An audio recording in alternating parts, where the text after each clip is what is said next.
안녕하세요. 오늘 다룰 이야기는요, 역사상 가장 극적인 반전 드라마 중 하나입니다. 바로 한나라 무제가 유교를 국가의 공식 이념으로 삼아버린 그 엄청난 결정에 대한 건데요. 이게 그냥 단순한 정책 변화가 아니었다는 거죠. 자, 그럼 한번 생각해 볼까요? 대체 어떻게 딱 하나의 사상이 단 한 번의 결정으로 무려 2000년이 넘게 대륙 전체를 지배할 수 있었을까요? 정말 놀랍지 않나요? 그 비밀이 대체 뭘까요? 그 비밀은요, 우리가 생각하는 그런 평범한 정책 결정 과정에 있지 않았습니다. 오히려 아주 치밀하게 짜인 한 편의 드라마, 말하자면 거대한 사상 스캔들에 가까웠어요. 자, 그럼 지금부터 이 거대한 사건의 전말을 한번 추적해 보겠습니다. 유교가 어떻게 다른 모든 사상을 누르고 완벽하게 정상에 오를 수 있었는지 그 과정을 낱낱이 파헤쳐 보죠. 모든 이야기의 시작은 아시다시피 진시황의 통일 제국이 허무하게 무너져 내린 그 시점으로 거슬러 올라갑니다. 그렇게 강력했던 나라가 순식간에 붕괴하는 걸 보고 뒤이은 통치자들은 정말 큰 고민에 빠졌겠죠. 대체 이 거대한 나라를 어떻게 해야 망하지 않고 다스릴 수 있을까 하는 아주 근본적인 질문 말이에요. 그래서 처음 한나라는 진나라처럼은 절대 안 된다 하고 정반대의 길을 갑니다. 바로 황노 도가사상, 그러니까 무위를 내세운 거죠. 쉽게 말해 그냥 좀 내버려 두자, 백성들 좀 쉬게 하자 이거였어요. 물론 진나라의 혹독한 통치 뒤라 이런 방식이 처음에 효과가 있었죠. 나라가 좀 안정을 찾았으니까요. 하지만 이건 어디까지나 임시방편이었어요. 커져가는 제국을 이끌어갈 강력한 중심사장은 아니었단 말이죠. 바로 이 지점입니다. 모두가 새로운 방향을 고민하던 그때, 한때는 완전히 버림받았던 사상, 바로 유교가 역사의 무대로 화려한 컴백을 준비하고 있었던 거죠. 이 변화를 한번 보세요. 정말 드라마틱하지 않나요? 진시황 때 분서갱교로 책은 불태워지고 학자들은 땅에 묻히던 그야말로 불온 사상의 대명사였잖아요. 그랬던 유교가 어떻게 하루아침에 제국의 중심, 기둥이 될 수 있었을까요? 이게 정말 미스터리죠. 알고 보니 유교에는 당시 황제가 딱 원하던 것들이 다 들어있었어요. 생각해보세요. 법으로만 다스리다 망한 걸 봤으니 뭔가 도덕적인 명분이 필요했겠죠? 유교가 그걸 줬고요. 또 예나 정명 같은 개념으로 위아래 질서를 확실히 잡아줬죠.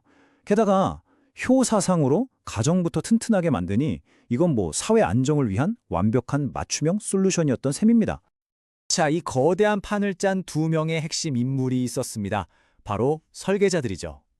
한 명은 아시다시피 강력한 중앙 집권과 제국 확장을 꿈꿨던 야심가 황제 한무제였고요. 그리고 다른 한 명은 유교를 당대 최고의 학문으로 만들고 싶어 했던 천재학자, 바로 동중서였습니다. 이 두 사람의 이해관계가 딱 맞아떨어지면서 역사의 흐름이 바뀌기 시작합니다. 근데 여기서 정말 중요한 포인트가 있어요. 동중서가 그냥 옛날 공자님 말씀이 좋으니 따르십시오, 이렇게 말한 게 아니라는 거예요. 그는 한 수 더 떠서 당시 시대에 맞게 유교를 완전히 새롭게 리믹스해버립니다. 이게 바로 이 이야기의 하이라이트, 지적 융합 스캔들의 시작입니다. 그 리믹스의 핵심 아이디어가 바로 천인감응설이라는 건데요. 이게 뭐냐면 아주 간단해요. 황제가 정치를 잘하면 하늘이 상을 주고 정치를 못하면 하늘이 자연재해 같은 걸로 벌을 내린다는 거예요. 와, 이거 정말 천재적인 생각 아니에요? 왜 천재적이냐면요, 이게 진짜 기가 막힌 양날의 검이었거든요. 한편으로는 황제의 권력을 하늘이 주신 것이라며 신성불가침의 영역으로 만들어주죠. 그런데 다른 한편으로는 폐하, 정치 잘못하시면 하늘이 노하십니다 하면서 황제에게 엄청난 도덕적 책임감을 씌우는 거예요. 황제한테는 절대 권력을, 신하들한테는 황제를 견제할 명분을 동시에 준 셈이죠. 대단하죠? 자, 그럼 이 엄청난 아이디어를 가지고 동중서와 한무제가 구체적으로 어떻게 유교를 유일무이한 국가 공식 이념으로 만들었는지 그 치밀했던 계획을 한번 들여다보겠습니다. 동중서의 전략, 정말 치밀했습니다. 일단 기본 베이스는 유교의 도덕과 윤리로 깔고요. 거기에 당시 유행하던 음양오행설 같은 신비주의적인 양념을 팍팍 쳤어요. 그리고 마지막으로 황제의 권력을 하늘과 직통으로 연결하는 천명사상이라는 활용점정을 찍은 거죠. 이건 뭐 한무제 입장에서는 도저히 거부할 수 없는 너무나 매력적인 이념 종합 선물 세트였던 겁니다. 그리고 마침내 한무제는 결단을 내립니다. 바로 이 한마디를 선포하죠. 팔출백과 독존 유술, 모든 사상가들을 물리치고 오직 유학만을 존중하라. 이게 바로 수백 년간 이어졌던 자유로운 사상 경쟁 시대 그 백가쟁명에 막을 내리는 공식적인 사상 독점 선언이었습니다. 그리고 이게 그냥 말로만 끝난 게 아니에요. 바로 실행에 옮깁니다. 기원 전 124년에 태학이라는 지금으로 치면 국립대학 같은 걸 세워서요. 거기서 오로지 유교 경전만 가르치는 엘리트 관료들을 찍어내기 시작한 겁니다. 아예 시스템으로 만들어버린 거죠. 이렇게 사상을 제도석에 완전히 뿌리내리게 한 겁니다. 자, 그렇다면 이 거대한 결정이 이후 2000년 동안 동아시아 그리고 세계에 어떤 유산을 남겼을지 그 빛과 그림자를 마지막으로 한번 짚어보겠습니다. 이 결정이 남긴 유산은 정말 명확한 빛과 그림자를 둘 다 가지고 있어요. 긍정적인 면을 보자면 분명 사회를 안정시키고 강력한 중앙집권 국가를 만드는 데는 큰 도움이 됐죠. 하지만 그 대가도 만만치 않았습니다. 유교 외의 다른 수많은 사상들은 싹을 틔워보지도 못하고 억압됐고 사회 전체가 사상적으로 좀 경직되는 결과를 낳았으니까요. 결국 한무제의 이 선택은 단순한 정책 하나를 바꾼 게 아니었던 거죠. 이건 하나의 문명 전체를 걸고 벌인 정말 거대하고 대담한 사상적 실험이었습니다. 그리고 그 실험의 결과는 좋든 싫든 오늘날 우리에게까지 깊은 영향을 미치고 있는 거고요. 그래서 마지막으로 여러분께 이 질문을 던지고 싶습니다. 2000년이라는 긴 시간의 안정을 얻는 대가로 수많은 다른 생각들이 자랄 수 있는 가능성을 포기해야 했습니다. 과연 그 안정은 이 지적인 다양성을 희생할 만한 가치가 있었을까요? 이 질문에 대한 답은 한번 각자 생각해볼 문제인 것 같습니다. 여러분, 유교 경전하면 뭐가 떠오르세요? 왠지 먼지 쌓인 서고에 꽂혀있는 고리타분한 책들, 뭐 그런 이미지가 먼저 생각나시나요? 만약 그러셨다면 오늘 그 생각을 완전히 뒤집어 드릴게요. 우리가 아는 유교 경전은요, 결코 평화로운 학문의 산물이 아닙니다. 그건 바로 지식의 패권을 둘러싼 수백 년간의 치열한 전쟁 그 자체였거든요. 자, 그럼 이런 질문 한번 던져볼까요? 한 문명의 사상적 근간이 되는 바이블, 그러니까 경전이라는 건 과연 어떻게 만들어지는 걸까요? 흔히 생각하는 것처럼 무슨 신의 계시 같은 게 절대 아닙니다. 유교 경전의 찬생은요, 평화로운 학문적 탐구의 결과가 아니라 수세기에 걸친 지적 전쟁의 산물이었어요. 자, 그럼 그 첫 번째 전투가 벌어진 현장으로 한번 같이 가보시죠. 모든 전쟁에는 계기가 있죠. 이 지식전쟁의 서막을 연 건 바로 그 악명 높은 진시황의 분서갱유였습니다. 모든 책이 불타 없어지고 지식의 맥이 끊길 뻔한 정말 말 그대로 엄청난 위기 상황이 닥친 거예요. 바로 이 혼란 속에서 학자들은 사라진 경전을 복원하기 위해 필사적인 노력을 합니다. 그리고 이 과정에서 경전의 진짜 주인이 누군지를 두고 거대한 두 세력이 정면으로 맞붙게 되죠. 자, 여기서 두 라이벌이 등장하는데요. 바로 근문학파와 고문학파입니다. 근문학파는 뭐랄까 좀 실용주의 노선이에요. 구전으로 전해진 내용을 바탕으로 국가 통치에 유리하게 경전을 해석했죠. 반면에 고문학파는 벽 속에 숨겨져 있던 고대 문자로 된 원본을 찾아내고는 근문학파가 정치적 목적으로 공자의 가르침을 왜곡했다 이러면서 원본의 순수한 의미를 되찾아야 한다고 맞섰습니다. 그러니까 이게 그냥 학자들끼리 이 글자가 맞네 저 글자가 맞네 하는 그런 단순한 논쟁이 아니었던 거예요. 무엇이 진짜 공자의 가르침인가? 즉 유교 사상의 심장, 그 정통성을 누가 차지하느냐를 둘러싼 아주 거대한 스캔들이었던 거죠. 이렇게 싸움이 끝나질 않으니까 결국 국가가 직접 나섭니다. 아예 지식의 표준을 딱 정해버리는 아주 강력한 한 수를 둔 거죠. 자, 한나라 황제가 이 기나긴 지적전쟁을 끝내려고 칼을 빼들었습니다. 수많은 텍스트 중에서 딱 국가공인 교과서를 지정해버린 건데요. 과연 몇 권이었을까요? 네, 바로 5권입니다. 바로 우리가 잘 아는 오경체제죠. 시, 역사, 철학, 예법, 그리고 도덕적 판단까지. 이 5권은 그냥 오래된 책이 아니에요. 앞으로 수백 년 동안 동아시아 문명을 떠받치는 거대한 기둥이 됩니다. 황제가 이 5권을 공식 교과서로 땅땅땅 하고 정한 순간 지식은 곧 권력이 됐습니다. 이제 출세하고 싶으면 무조건 이 오경이라는 길로만 가야 했던 거죠. 말 그대로 권력으로 가는 유일한 고속도로가 쫙 깔린 셈이에요. 하지만 여러분, 전쟁터에서 영원한 승자는 없는 법이죠. 수백 년이 흐르고 송나라 시대가 되자 이 단단해 보이던 오경 체제에 금이 가기 시작합니다. 새로운 지적 혁명이 시작된 거죠. 시간이 지나니까 오경이 너무 방대하고 어렵게 느껴진 거예요. 와, 이건 너무 학자들만의 리그 아니냐? 이런 생각이 든 거죠.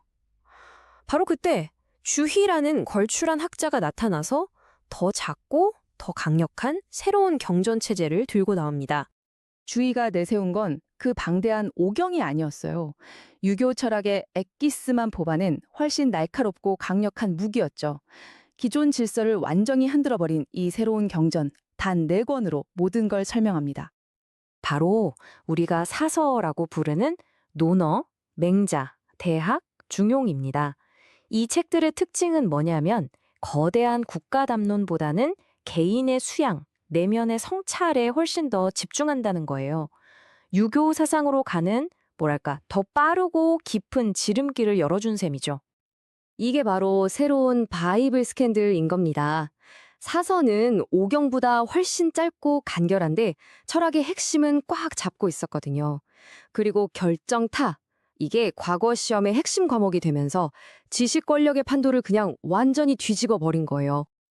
자, 이제 이 지적 전쟁의 마지막 단계로 가보겠습니다. 모든 걸 하나로 합치는 최종적이고 결정적인 경전 체계를 만드는 과정이죠. 이 길고 긴 지식 전쟁을 끝내기 위한 그야말로 최후의 통합 작업이 시작됩니다. 과거의 모든 논쟁을 잠재울 이 최종판은 이전과는 스케일이 달라요. 무려 13권, 13권의 경전이 하나의 거대한 체계로 묶이게 됩니다. 기존의 강자였던 오경, 그리고 새로운 강자 사서, 거기다 중요한 주석서들까지 싹 다 합쳐서 하나의 거대한 체계를 만든 겁니다. 이걸로 어떤 책을 공부해야 하냐는 전쟁은 드디어 막을 내립니다. 그 결과물이 바로 13경 체제인데요. 이건 정말 누구도 넘볼 수 없는 학문의 거대한 성체나 마찬가지였어요. 이 성체는 이후 수백 년 동안 동아시아 지성사회를 지배하는 절대적인 기준이 됩니다. 그런데 전쟁이 진짜 끝났을까요? 아니죠. 전쟁터가 옮겨갔을 뿐이에요. 이제 싸움은 어떤 책이 정통이냐가 아니라 이 구절을 어떻게 해석할 거냐, 이걸 두고 벌어지게 된 거죠. 그리고 그 해석 하나하나가 엄청난 정치적, 사회적 파장을 몰고 왔습니다. 그러니까 우리가 진짜 기억해야 할 핵심은 이겁니다. 유교 경전은 그냥 오래된 책들이 모여있는 그런 박제된 도서관이 아니라는 사실. 그 한 페이지 한 페이지 안에는 수많은 학자들의 치열한 논쟁과 권력 다툼, 그리고 세상을 바꾸려 했던 사상혁명의 흔적이 생생하게 살아 숨쉬고 있다는 거죠. 그리고 이 기나긴 갈등의 역사를 아는 것. 이게 바로 오늘날 동아시아의 문화와 사고방식을 제대로 이해하는 데 꼭 필요한 열쇠가 되는 겁니다. 자, 마지막으로 여러분께 이 질문을 한번 던져보고 싶네요. 어떤 지식이 표준이 될 때 과연 어떤 목소리는 더 크게 울려 퍼지게 되고 또 어떤 목소리는 역사 속으로 조용히 사라지게 되는 걸까요? 여러분, 유교 경전하면 뭐가 떠오르세요? 왠지 먼지 쌓인 서고에 꽂혀있는 고리타분한 책들, 그런 이미지가 먼저 생각나시나요? 만약 그러셨다면 오늘 그 생각을 완전히 뒤집어 드릴게요.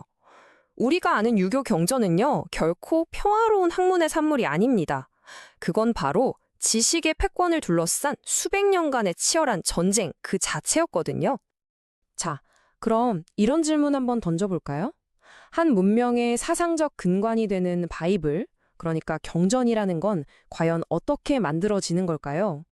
흔히 생각하는 것처럼 무슨 신의 계시 같은 게 절대 아닙니다. 유교 경전의 찬생은요, 평화로운 학문적 탐구의 결과가 아니라 수세기에 걸친 지적 전쟁의 산물이었어요. 자, 그럼 그 첫 번째 전투가 벌어진 현장으로 한번 같이 가보시죠. 모든 전쟁에는 계기가 있죠. 이 지식 전쟁의 서막을 연 건 바로 그 악명 높은 진시황의 분서갱유였습니다. 모든 책이 불타 없어지고 지식의 맥이 끊길 뻔한 정말 말 그대로 엄청난 위기 상황이 닥친 거예요. 바로 이 혼란 속에서 학자들은 사라진 경전을 복원하기 위해 필사적인 노력을 합니다. 그리고 이 과정에서 경전의 진짜 주인이 누군지를 두고 거대한 두 세력이 정면으로 맞붙게 되죠. 자, 여기서 두 라이벌이 등장하는데요. 바로 근문학파와 고문학파입니다. 근문학파는 뭐랄까 좀 실용주의 노선이에요. 구전으로 전해진 내용을 바탕으로 국가 통치에 유리하게 경전을 해석했죠. 반면에 고문학파는 벽 속에 숨겨져 있던 고대 문자로 된 원본을 찾아내고는 근문학파가 정치적 목적으로 공자의 가르침을 왜곡했다 이러면서 원본의 순수한 의미를 되찾아야 한다고 맞섰습니다. 그러니까 이게 그냥 학자들끼리 이 글자가 맞네 저 글자가 맞네 하는 그런 단순한 논쟁이 아니었던 거예요. 무엇이 진짜 공자의 가르침인가? 즉 유교 사상의 심장, 그 정통성을 누가 차지하느냐를 둘러싼 아주 거대한 스캔들이었던 거죠. 이렇게 싸움이 끝나질 않으니까 결국 국가가 직접 나섭니다. 아예 지식의 표준을 딱 정해버리는 아주 강력한 한 수를 둔 거죠. 자, 한나라 황제가 이 기나긴 지적전쟁을 끝내려고 칼을 빼들었습니다. 수많은 텍스트 중에서 딱 국가공인 교과서를 지정해버린 건데요. 과연 몇 권이었을까요? 네, 바로 5권입니다. 바로 우리가 잘 아는 오경체제죠. 시, 역사, 철학, 예법, 그리고 도덕적 판단까지. 이 5권은 그냥 오래된 책이 아니에요. 앞으로 수백 년 동안 동아시아 문명을 떠받치는 거대한 기둥이 됩니다. 황제가 이 5권을 공식 교과서로 땅땅땅 하고 정한 순간 지식은 곧 권력이 됐습니다. 이제 출세하고 싶으면 무조건 이 오경이라는 길로만 가야 했던 거죠. 말 그대로 권력으로 가는 유일한 고속도로가 쫙 깔린 셈이에요. 하지만 여러분, 전쟁터에서 영원한 승자는 없는 법이죠. 수백 년이 흐르고 송나라 시대가 되자 이 단단해 보이던 오경 체제에 금이 가기 시작합니다. 새로운 지적 혁명이 시작된 거죠. 시간이 지나니까 오경이 너무 방대하고 어렵게 느껴진 거예요. 와, 이건 너무 학자들만의 리그 아니냐? 이런 생각이 든 거죠. 바로 그때 주희라는 걸출한 학자가 나타나서 더 작고 더 강력한 새로운 경전 체제를 들고 나옵니다. 주의가 내세운 건 그 방대한 오경이 아니었어요. 유교 철학의 엑기스만 뽑아낸 훨씬 날카롭고 강력한 무기였죠. 기존 질서를 완전히 흔들어버린 이 새로운 경전, 단 4권으로 모든 걸 설명합니다. 바로 우리가 사서라고 부르는 논어, 맹자, 대학, 중용입니다. 이 책들의 특징은 뭐냐면 거대한 국가 담론보다는 개인의 수양, 내면의 성찰에 훨씬 더 집중한다는 거예요. 유교 사상으로 가는 뭐랄까 더 빠르고 깊은 지름길을 열어준 셈이죠. 이게 바로 새로운 바이블 스캔들인 겁니다.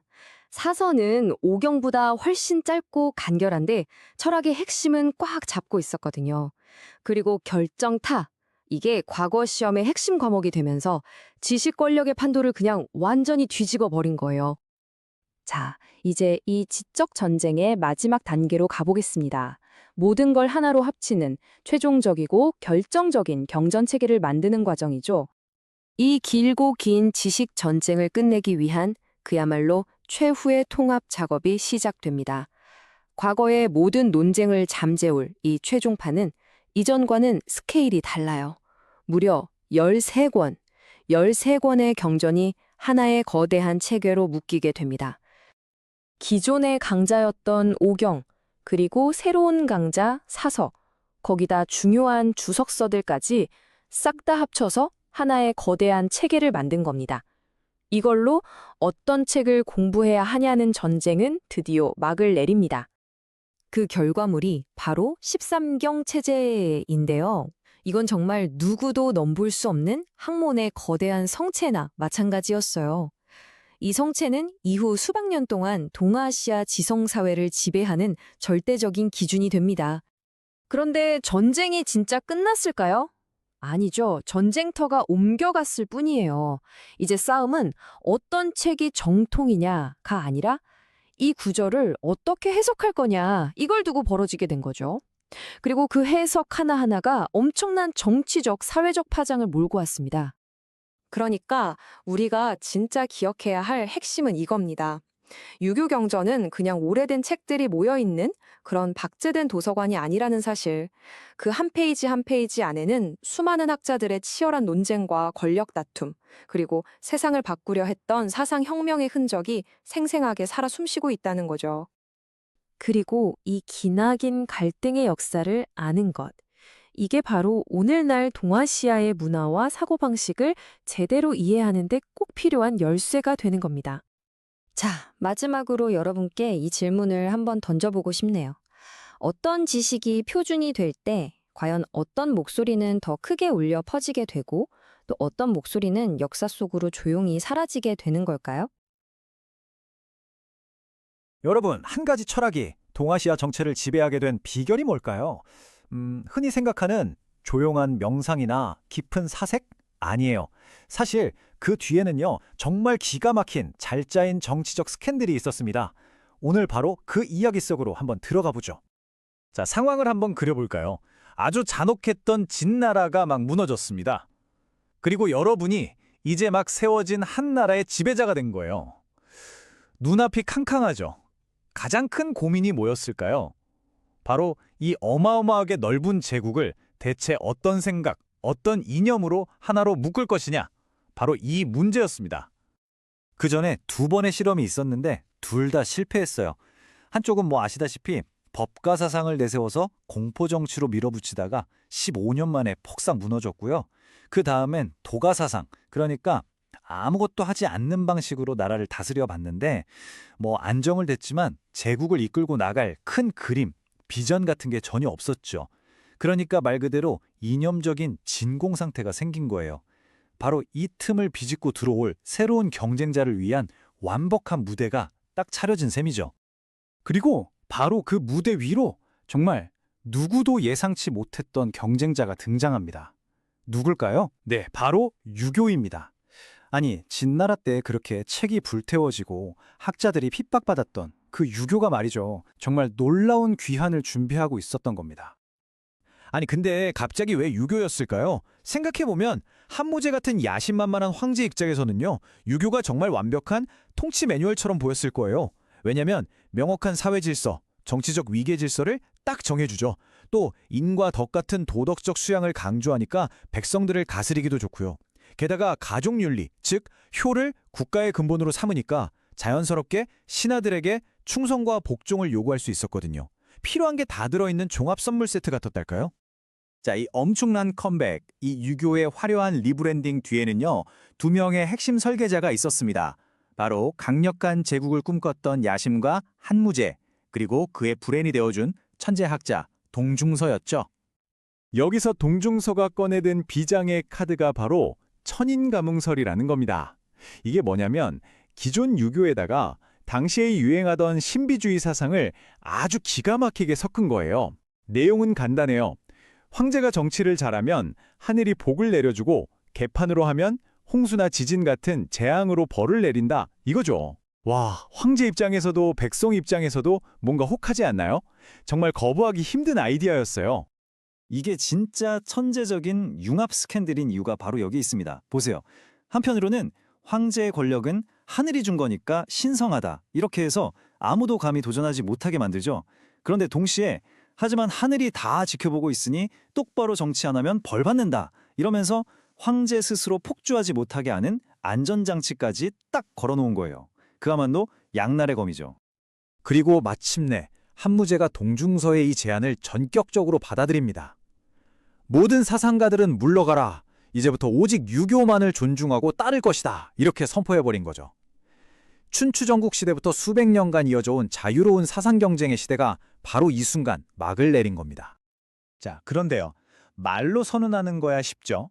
근데 어떻게 하나의 생각을 유일한 생각으로 만들 수 있을까요? 전 국민의 머릿속을 바꾼다는 건데 이 어마어마한 프로젝트를 성공시킨 비결은요. 바로 시스템, 즉 제도를 만드는 데 있었습니다. 바로 제도화라는 겁니다. 먼저 태학이라는 국립 최고 대학을 세웁니다. 말하자면 국가 공인 아이비리그죠. 여기서 뭘 가르치겠어요? 당연히 유교죠. 여기서 오경 박사 같은 엘리트 교수들이 학생들을 가르쳐서 유교 엘리트들을 대량으로 찍어내는 거예요. 그리고 이들이 시험을 통과하면 관리가 되는 겁니다. 자, 이제 길이 보이죠? 출세하고 싶어? 권력을 잡고 싶어? 그럼 유교를 공부해라! 유교가 권력으로 가는 유일한 고속도로가 되어버린 일종의 제도적 스캔들이었던 셈입니다. 자, 이렇게 유교 경전이 국가의 공식 교과서, 거의 바이블이 되니까요. 이제 또 다른 전쟁이 벌어집니다. 바로 그 책의 내용을 두고 벌이는 해석 전쟁이었어요. 이 글자 하나하나를 어떻게 해석하느냐에 따라 권력의 향방이 달라지니까 이건 그야말로 총성 없는 지적인 전쟁이었죠. 그 전쟁의 중심에 바로 이 5권의 책, 오경이 있었습니다. 이게 그냥 오래된 좋은 책 정도가 아니에요. 제국의 운영 매뉴얼이었죠. 시경을 통해서는 백성들의 감정을 다스리고 서경으로는 이상적인 군주상을 보여주면서 정치적 권위를 세우고 예기로는 사회 질서를 잡고 이런 식으로 책 하나하나가 국가 통치를 위한 뚜렷한 목적을 가지고 있었던 겁니다. 그런데 문제가 생깁니다. 이 신성한 책들이 진짜 무슨 뜻이냐? 이걸 두고 학자들 사이에 엄청난 싸움이 벌어진 거예요. 한쪽은 고문학파라고 하는데 이 사람들은 현실 정치에 도움이 되게 하나라 통치에 맞게 좀 유연하게 해석하자 이런 실용주의자들이었고요. 다른 한쪽 고문학파는 무슨 소리냐? 정치적 의도 다 빼고 순수하게 원본의 진짜 의미를 찾아야 한다고 주장하는 원칙주의자들이었죠.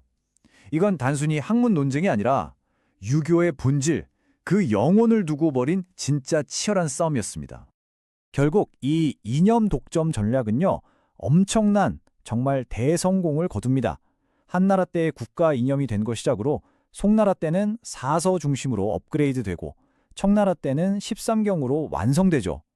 그렇게 수세기를 거치면서 점점 더 단단해지고 확장돼서 무려 2000년이 넘는 시간 동안 동아시아 생각의 중심, 그야말로 사상의 왕조를 이룩하게 됩니다. 그 영향력은 정말 상상 이상이었어요. 이 한 번의 스캔들이 만들어낸 결과가 오늘날까지 이어지고 있으니까요. 정부와 정치 시스템, 교육과 시험 제도, 그리고 우리에게 너무나 익숙한 가족관계나 사회 윤리까지. 한국, 일본을 포함한 동아시아 전역의 문화 속에 유교는 마치 DNA처럼 깊숙이 새겨지게 된 겁니다. 네, 유교는 분명 2000년이라는 긴 시간 동안 안정된 질서를 만들어냈습니다. 이건 대단한 성과죠. 하지만 오늘 우리가 쭉 살펴본 것처럼 하나의 생각이 모든 경쟁자를 물리치고 모든 것을 이겼을 때 그 대가는 과연 무엇일까요? 어쩌면 우리가 얻은 안정성만큼 잃어버린 다른 소중한 가치도 있지 않았을까요? 이 질문을 여러분께 남겨두고 싶네요.